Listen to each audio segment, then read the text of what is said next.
اور آج اس وقت بہت سے ایسے انسان ہیں جو دوسرے انسانوں سے سجدہ کروا رہے ہیں، کوئی شعبدے دکھا کر، کوئی طلسم دکھا کر. اور افسوس تو یہ ہے کہ اب غیروں کی بات نہ کیجیے، جو اصطلاحاً مشرک ہیں، کافر ہیں، ان کی بات نہیں ہے. کوئی بہت اچھا خطیب ہے، ولایت علی ابن ابی طالب کا بیان کر کے اپنے پاؤں پر سجدے کراتا ہے. غور فرمائیں آپ، غور فرمائیں آپ. یعنی اللہ اکبر، ولایت امیر المؤمنین علی ابن ابی طالب علیہ السلام کا بیان اس لیے ہو رہا ہے تاکہ آپ میرے قدموں کو بوسا دیں اور مجھے سجدہ کریں. شرم نہیں آتی، غیرت نہیں آئے. خدا سے پہلے علی سزا دینے کے لیے موجود ہوں گے.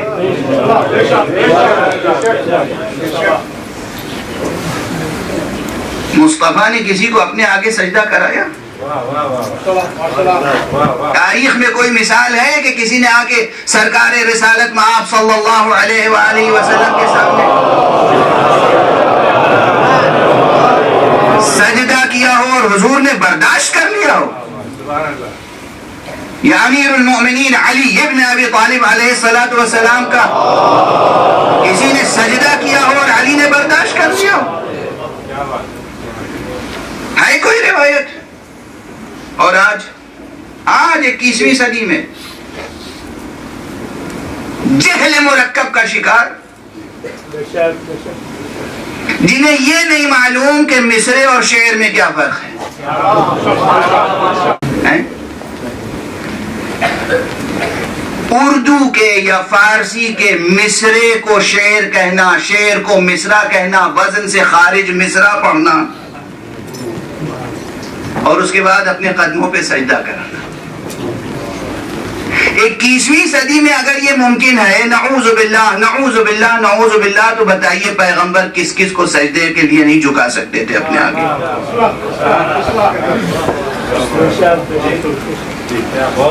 صاحب اعجاز پیغمبر، جس کو درخت سلام کرتے ہو، جس کو پتھر سلام کرتے ہو، جس کے اشارے پہ شجر قریب آتے ہو پھر دور چلے جاتے ہو. درخت حضور اشارہ کر دیں تو قریب آ جائے، حضور اشارہ فرما دیں تو درخت اپنے مقام پر جیسے پہلی حالت میں تھا اسی حالت پر آ جائے. اور فرمائیں آپ، یاد رکھیے گا موضوع، درخت کی موجودہ حالت جو بھی ہے، ایک بار درخت کو اکھاڑ لیا تو وہ موجودہ حالت ماضی ہو گئی.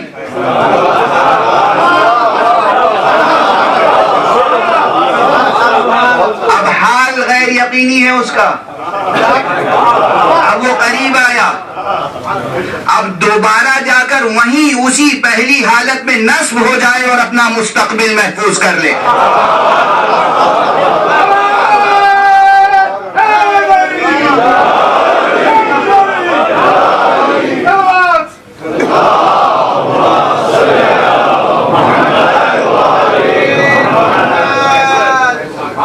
یہ معجزے دنیا نے دیکھے نہیں دیکھے؟ ازگا جو لوگ ایسٹرونومی اور ایسٹرو فزکس اور ان چیزوں کی مہارت رکھتے ہیں، ان سے پوچھئے گا کہ یہ چاند 2 ٹکڑے ہو جائے تو یہ کائنات باقی رہے گی؟ باقی رہے گی اپنی جگہ؟ یقیناً باقی نہیں رہے گی. چاند 2 ٹکڑے ہو جائے یعنی قیامت. چاند 2 ٹکڑے ہو جائے یعنی صرف چاند 2 ٹکڑے نہیں ہوگا، زمین اپنی جگہ نہیں رہ جائے گی، پورا نظام شمسی درہم برہم ہو کر رہ جائے گا. مگر زمین پر رہ کر انگلی کے ایک اشارے سے چاند کو 2 ٹکڑے کرے اور پھر کوئی ان دونوں ٹکڑوں کو جوڑ دے اور قیامت آئی ہوئی ٹل جائے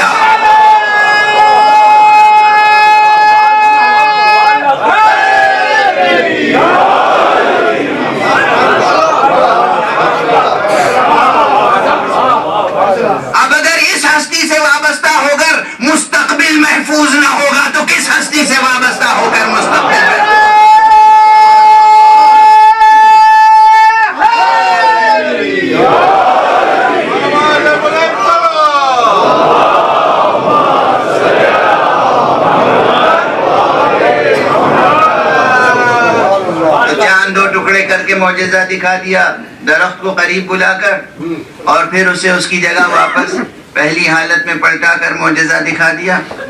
اور اس سے بڑھ کر ایک معجزہ اس سے پہلے میں یقیناً کہیں نہ کہیں پڑھ چکا ہوں گا، لیکن معجزہ رسالت مآب ہے صلی اللہ علیہ وآلہ وسلم.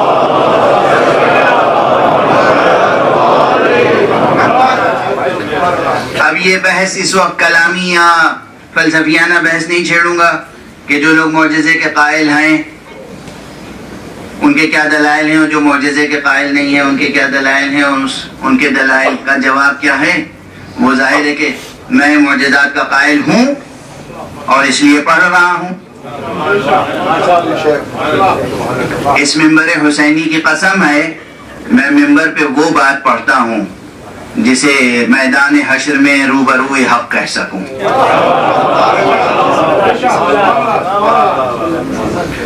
معجزات برحق ہیں تو ایک معجزہ ہے اور عظیم معجزہ ہے. حضور کے لیے تو بہت ادنا سا معجزہ ہے. جو چیزیں ہمارے لیے معجزہ ہے نا وہ ان کے لیے کیا ہے؟ لبے قدرت کا ایک تبسم،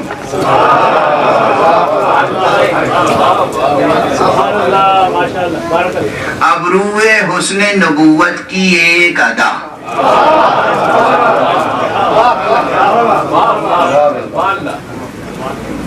چشم ولایت کا ایک اشارہ.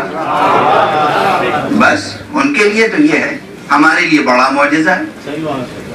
شق القمر کیا ہے؟ انگلی کا ایک اشارہ. شق القمر کیا ہے؟ انگلی کا ایک اشارہ. رد الشمس کیا ہے؟ سجدے میں سر رکھ کر لبوں کو جنبش دے دی، ہونٹوں کی جنبش ہوئی، سورج پلٹ آیا. تو یہ بڑے بڑے معجزے ہمارے لیے ہیں، لیکن کسی ولایت مآب کے لیے یہ بڑے معجزے تھوڑی ہیں. اسی لیے سرکار رسالت مآب صلی اللہ علیہ وآلہ وسلم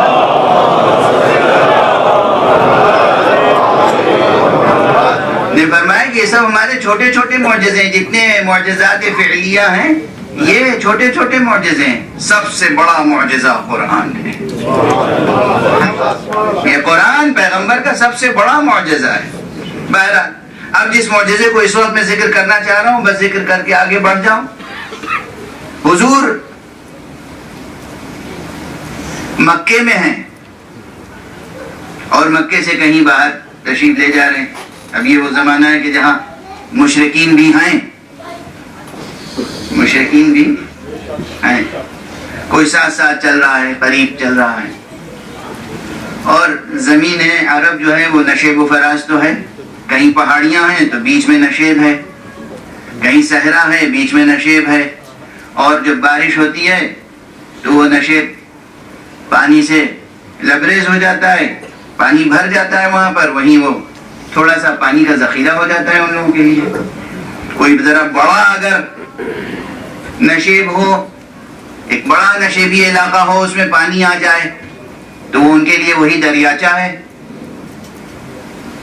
حضور تشریف لے جا رہے ہیں، سامنے ایک دریاچہ آ گیا، ایک چھوٹا سا دریا، اور اس دریا کی اس طرف ایک پہاڑی ہے. وہ چھوٹا سا ٹیلا بھی ہوگا تو عرب کے لیے تو پہاڑی ہے، وہ بھی اس نسبت سے کہ آگے ایک نشیب ہے.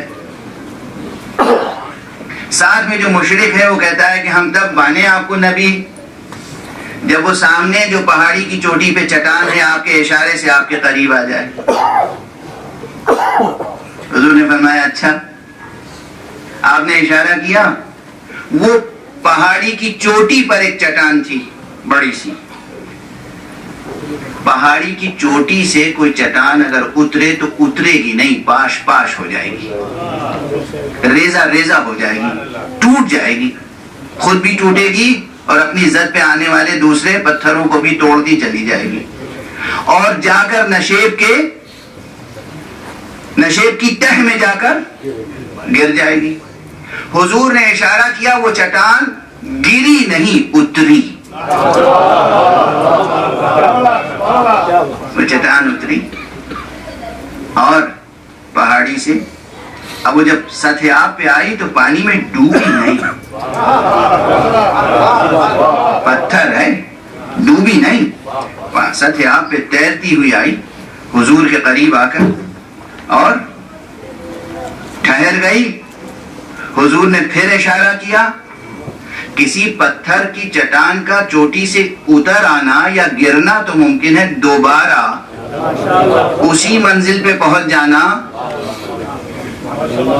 ناممکن ہے نا. اگر وہ پہلا عمل ناممکن تھا تو یہ اس سے بڑھ کر ناممکن ہے. دوبارہ آپ نے اشارہ فرمایا اور وہ پتھر کی چٹان اسی طرح سطح آپ پہ تیرتی ہوئی اس طرف گئی اور پھر پہاڑی کی چوٹی پر پہنچ گئی.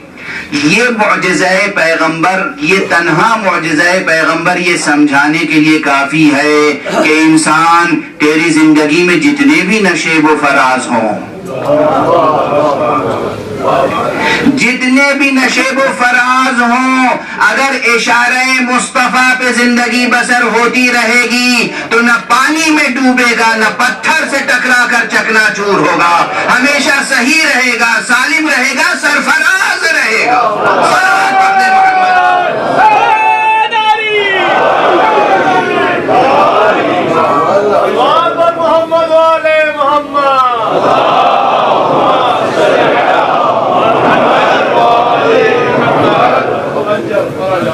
یہ ذات گرامی مصطفیٰ صلی اللہ علیہ وآلہ وسلم.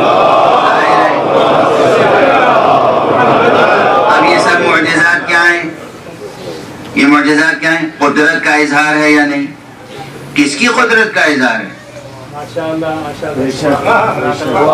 اس میں علم کا اظہار ہے یا نہیں؟ علم کا اظہار ہے. کس کے علم کا اظہار ہے؟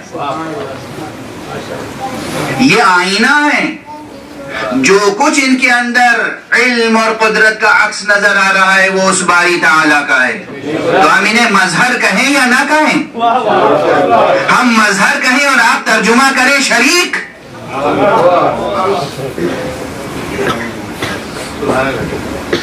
اس کے علم کا اظہار ہوتا ہے تو ان کے آئینہ وجود میں، اس کی قدرت کا اظہار ہوتا ہے تو ان کے آئینہ وجود میں، اس کی تمام صفات کا اظہار ہوتا ہے ان کے آئینہ وجود میں. اور مظہر کے بعد اب دوسرا لفظ استعمال کر رہا ہوں، یہ مظہر بھی ہیں، اس کی صفتوں کو ہم تک پہنچانے کے لیے مظہر ہیں، ہماری دعاؤں کو اس تک پہنچانے کے لیے وسیلہ.